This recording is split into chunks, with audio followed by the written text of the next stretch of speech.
Hello students, plus classes जानरा Patan के YouTube channel में आपका एक बार फिर स्वागत। अपन पिछली क्लास में अपन ने पढ़ा था आवर्त बीजीय पादपों में जनन। अपन ने देखा था कि जो आवर्त बीजीय पादप जो होते हैं,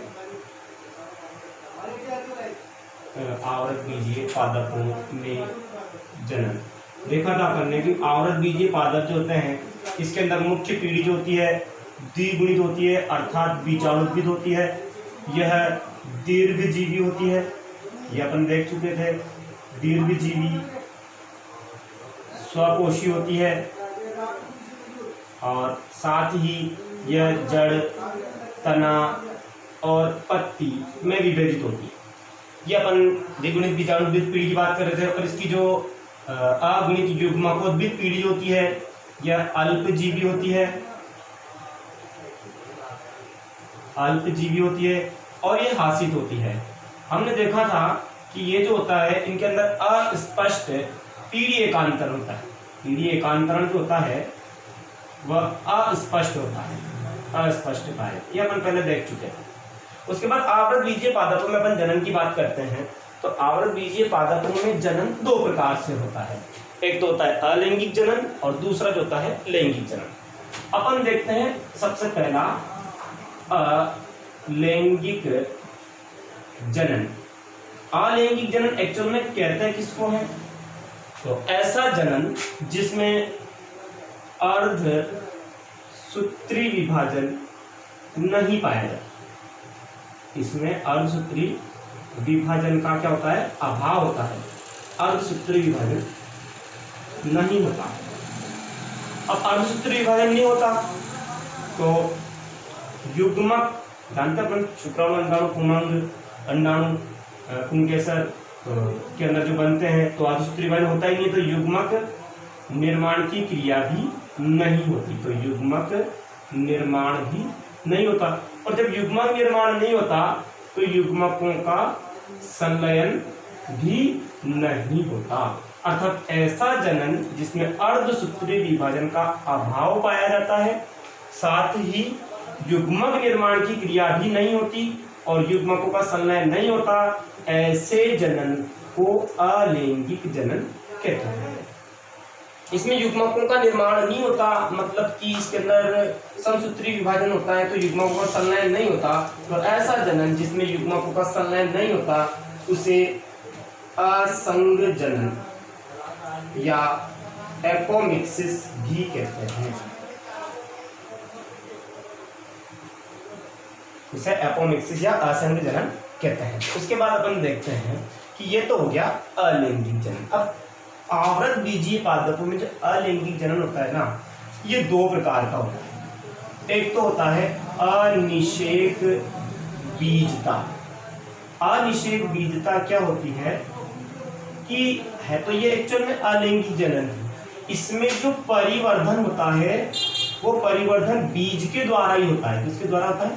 बीज के द्वारा होता है। लेकिन ये जो बीज है, ये जो बीज बनता है, यह बीज बिना निषेचन के, यानी कि बिना अर्धसूत्री विभाजन और बिना युग्मक संलयन के होता है। जो बीज बनता है ये बिना निषेचन के बनता है। इसे कहते हैं अनिषेक बीजता। एक बार समझो, अनिषेक बीजता इसके अंतर्गत जो परिवर्धन होता है वो परिवर्धन बीज के द्वारा ही होता है। लेकिन जो बीज अर्थात जो भ्रूण बनता है वो निषेचन के बिना बनता है। इनमें निषेचन की क्रिया नहीं होती है। इसे कहते हैं अनिषेक बीजता। और दूसरा जो अलैंगिक जनन का प्रकार आता है वो आता है कायिक जनन। अब कायिक जनन किसे कहते हैं? कि पौधे के कायिक भाग। कायिक भाग मीन्स एक तो होता है जड़, एक तना, एक पत्ती। तो पौधे के कायिक भाग, जड़, तना, पत्ती के द्वारा नवीन संतति का निर्माण करना ही क्या कहलाएगा? कायिक जनन कहलाएगा। अपन एक बार इसको दूसरे तरीके से भी देख सकते हैं कि कायिक जनन किसे कहते हैं? कि जननांगों के अतिरिक्त जननांगों के अतिरिक्त, जननांग क्या होते हैं, एक होता है पुमंग और एक होता है जायांग। तो जननांगों के अतिरिक्त पौधे के किसी भाग जैसे जड़, तना या पत्ती के द्वारा नवीन संतति का निर्माण ही क्या कहलाता है, कायिक जनन कहलाता है।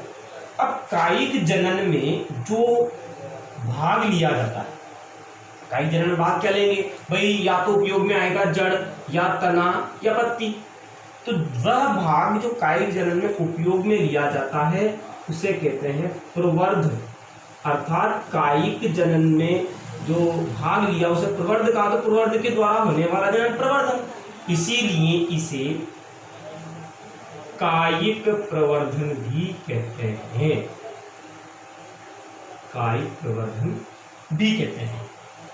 अब कायिक जनन या कायिक प्रवर्धन जो होता है ये दो प्रकार का होता है। अपन इसको साफ कर देते हैं एक बार। जैसे एक तो होता है प्राकृतिक कायिक जनन और एक होता है कृत्रिम कायिक जनन।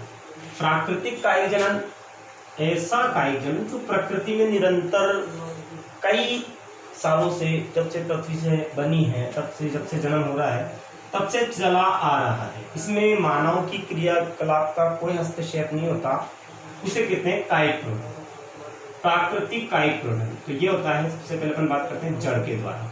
तो जड़ के द्वारा कैसे, कि कुछ पादप होते हैं जैसे नीम होती है, शीशम होता है, चमेली होती है।